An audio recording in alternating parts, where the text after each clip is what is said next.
باش نأمنوا موسم الحصاد ونحافظوا على المحاصيل الزراعية يلزم نجهزوا آلات الحصاد والجرارات بقوارير إطفاء بالماء.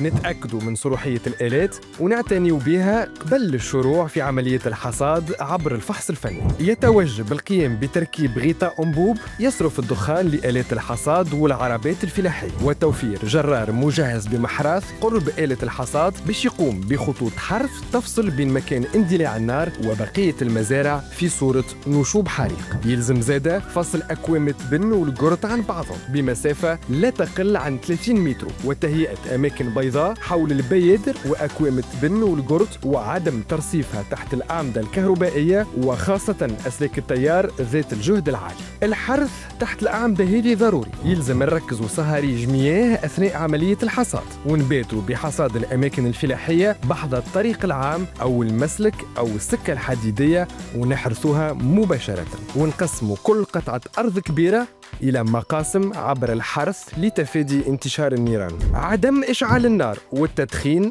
خاصة على سواق العربات الفلاحية داخل المزارع أثناء عملية الحصاد. بتجنب الإهمال وعدم الانتباه نتفادى خسائر باهظة في المحاصيل الزراعية. في صورة اندلاع حريق ينبغي الاتصال بالحماية المدنية على الرقم 198 أو بأقرب برج مراقبة متواجد في الغابة. نحافظوا على محصول بلادنا وعلى أراضينا وغاباتنا باحترام شروط السلامة، نسلموا من مخاطر الحرائق.